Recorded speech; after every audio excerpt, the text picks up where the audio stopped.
అందరికీ నమస్కారం. Welcome to MSK talks.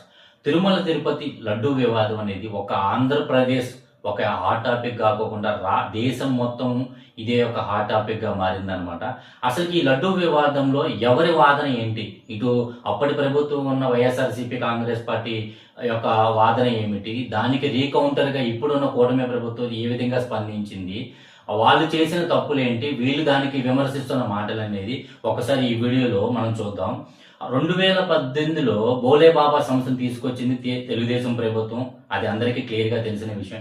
కానీ 2019లో దానిని అదే విధంగా కంటిన్యూ చేస్తే వైఎస్ఆర్సీపీ ప్రభుత్వం వైవి సుబ్బారెడ్డి గారు, అప్పుడు టీటీడీ చైర్మన్ గా ఉన్న వైవి సుబ్బారెడ్డి గారు దాన్ని కొనసాగిస్తూ వచ్చారనమాట. సో అప్పుడు కొంతమంది ప్రజలు దీనిలో ఏదో వాసన, లడ్డూలో వాసన స్మెల్ వస్తుంది, ఒకసారి చూడండి. అప్పుడు పవన్ కళ్యాణ్ గారు అక్కడ ఆ ప్రచారంలో భాగంగా చెప్తే పవన్ కళ్యాణ్ గారు ఈ విషయం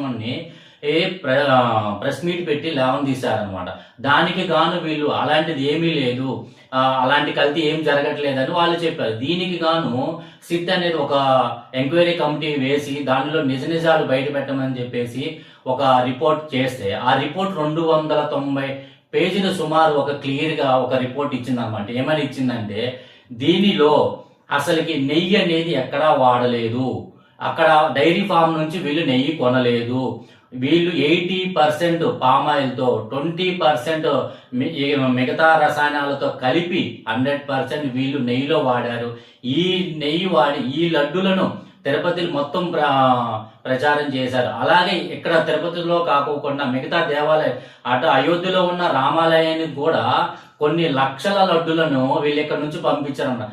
ఇది ఇలా జరగడం వలన ఇది యొక్క హిందువుల మనోభావాలను, హిందువుల ఈ యొక్క కీర్తి ప్రతిష్టను దెబ్బతీసే విధంగా ఉందని చెప్పేసి పవన్ కళ్యాణ్ క్లియర్ గా చెప్పారు.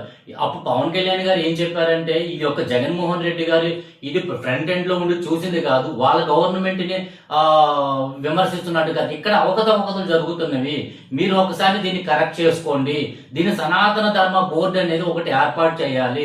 ఇది ఏర్పాటు చేయడం వల్ల ఏం జరుగుతుందంటే ఒక పీరియాడిక్ రివ్యూ అనేది జరుగుతుంది. ఈ రివ్యూ చేయడం వలన అసలు తప్పులు ఎక్కడి నుంచి వస్తున్నవి, ఇది నెయ్యి కలుస్తుందా లేదనుకుంటే ఇంకేదైనా సమస్యలు ఉన్నాయా, ఇది అనేది బోర్డు బయటపడుతుంది. బోర్డు బయట పెట్టినప్పుడు మీ దగ్గరికి తీసుకొచ్చినప్పుడు దానిని ఏ విధంగా మనం షార్ట్ అవుట్ చేయాలి అనేది క్లియర్ గా ఉంటుందని చెప్పి ఆ రోజు ప్రెస్ మీట్ పెట్టారు.